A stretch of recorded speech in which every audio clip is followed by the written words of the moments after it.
Hello and welcome adults. So class 11th chapter 3 the basis of human behaviour हम पढ़ रहे हैं। इसमें दो फैक्टर्स पे बात की हमने।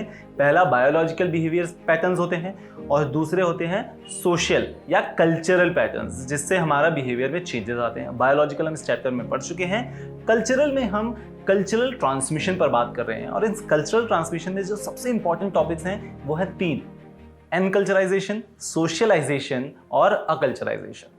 इन तीनों में क्या डिफरेंसेस हैं, ये होते क्या हैं और ये किस तरीके से इंपॉर्टेंट हैं, इसको समझते हैं। तो दोस्तों, अगर आप इस चैनल के सब्सक्राइबर हैं तो you know that I make psychology a fun subject to learn.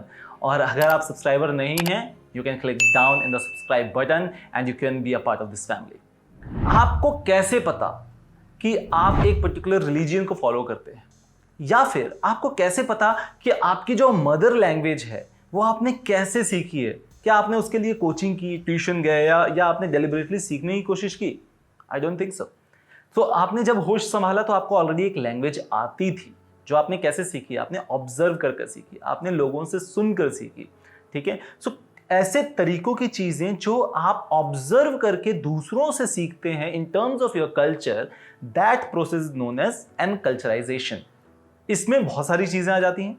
Language is one of the major parts, religion is one of a part, जहां पर आप सुबह अगर घर में आरती हो रही है या नमाज पढ़ी जा रही है, आप उसे ऑब्जर्व कर रहे हो और वो आपके पैटर्न पे धीरे धीरे आता जा रहा है। दूसरे लोगों की, अपने से बड़ों की रिस्पेक्ट करना भी कई हद तक आपके एनकल्चराइजेशन का पार्ट होता है कि अगर आपकी फैमिली, आपके बड़े अगर किसी की को रेस्पेक्ट दे रहे हैं तो ऑटोमेटिकली आपका रेस्पेक्ट आ जाता है। ठीक है। और ये बहुत इंपॉर्टेंट पैरामीटर होता है इन terms of creating that particular society. अगर आपके पेरेंट्स ही आपके टीचर्स की रिस्पेक्ट नहीं करेंगे तो ऑब्वियस सी बात है कि आप भी रिस्पेक्ट नहीं करोगे। ठीक है।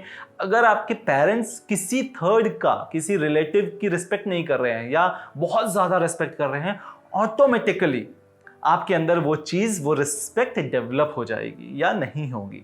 सो जो भी चीजें आप किसी को ऑब्जर्व कर देखकर सीखते हो अपने कल्चर से, that process is known as एनकल्चराइजेशन।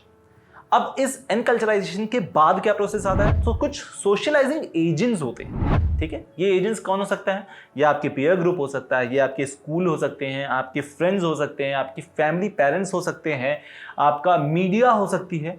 ये जो लोग हैं, ये जिस तरीके से आपके सामने बातें प्रेजेंट करते हैं या चीज़ों को आपको बताया जाता है, सिखाया जाता है, आप उन चीज़ों को देखते हो अपने आसपास, डेलिबरेटली जब आप उसमें से कुछ सीखने की कोशिश करते हो, that process is known as socialisation.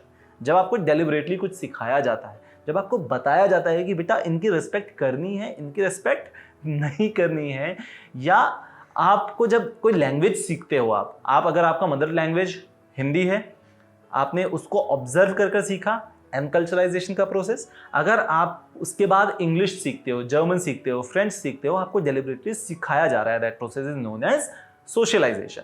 अब इसमें जितने भी सोशलाइजिंग एजेंट्स होते हैं, इनका एक बहुत इंपॉर्टेंट हिस्सा आ जाता है इसमें। जब आप स्कूल जाते हो तो स्कूल में आपके दोस्त आपको बताते हैं कि यार इंटर कास्ट चलता है, कोई दिक्कत नहीं है यार, वो लड़की पसंद आनी चाहिए। ठीक है, ये वो लड़का पसंद आना चाहिए। आप बहुत बाद में जाकर सोचते हो कि अच्छा ये कल्चरल बैठेगा नहीं बैठेगा, ये अलग सोसाइटी से है या अलग रिलीजन से है, ये चीज़ें आप जनरली नहीं सोचते हो, बट आपको फिर सोसाइटी आपको बताती है। आप मीडिया में देखते हो कि यार ये इंटरकास्ट मैरिज जम नहीं रही है, या लव जिहाद हो रहा है, या ये सारी चीज़ें आपके पेरेंट्स बताते हैं आपको। तब जाकर वो सोशलाइजेशन का पार्ट होता है कि आपको अगर अपनी सोसाइटी में रहना है तो उस सोसाइटी के कुछ नॉर्म्स हैं, उनको फॉलो करना पड़ेगा। ठीक है। ये प्रोसेस आ जाता है आपका सोशलाइजेशन में। तीसरी चीज होती है अकल्चराइजेशन। सो अकल्चराइजेशन में क्या होता है कि जनरली हम दूसरी सोसाइटी या दूसरे कल्चर को खुद के कल्चर पे इन्फ्लुएंस होने देते हैं, पॉजिटिवली या negatively, that's a separate part. But दूसरे कल्चर से जब हम कुछ सीखते हैं नया, that process is known as acculturation. या आप इस तरीके से बोलो कि दो कल्चर का मिक्स जब होता है, that process is known as acculturation. अब इसके दो अलग अलग एग्जांपल्स मैं आपको समझाता हूं, बहुत इंपॉर्टेंट है, ध्यान से सुनना।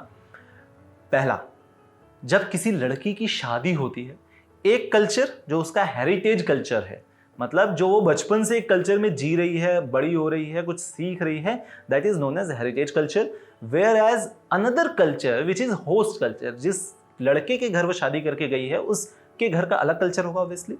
ये होता है होस्ट कल्चर। बहुत सारे जो विवाद होते हैं, जो सास बहू के झगड़े होते हैं, ये सारा इन कल्चरल डिफरेंसेस के कारण ही होता है मोस्टली।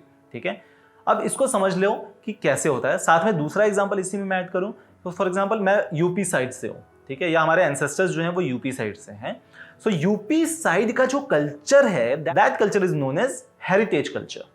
वेयर एज जब मैं छत्तीसगढ़ में पिछले 20 साल से रह रहा हूं, तो यहां का भी एक बेसिक कल्चर है, that is known as host culture, जब हम यहां आकर रह रहे हैं। अब इसमें क्या होता है, अगर हम इसे 4 क्वाड्रेंट में बांट दें, प्लस माइनस माइनस, ठीक है, तो प्लस से minus of heritage culture and plus से माइनस ऑफ होस्ट कल्चर। अब मान लो कि मैं हेरिटेज कल्चर या यूपी कल्चर से होस्ट कल्चर मतलब छत्तीसगढ़ के कल्चर में आया और मैंने दोनों कल्चर को एक्वायर किया। That process is known as integration of cultures. Same चीज, कोई नई दुल्हन आई है, उसने हेरिटेज के कल्चर को भी अपनाया और होस्ट के कल्चर को भी अपनाया। That process is known as integration of cultures. दूसरा क्या हो सकता है, सेपरेशन। सेपरेशन में क्या आएगा कि जो मेरा हेरिटेज का कल्चर है, जो मेरे मायके का कल्चर है, मैं उस कल्चर को अपनाऊंगी और इस नए कल्चर को मैं नहीं अपनाऊंगी। या फिर जो मेरा यूपी का कल्चर है मैं उसे ही मानूंगा और जो छत्तीसगढ़ का कल्चर है मैं उसको नहीं मानूंगा। That process is known as separation, जहां पर मैं अपने हेरिटेज के कल्चर को मान रहा हूं और होस्ट के कल्चर को नहीं मान रहा हूं।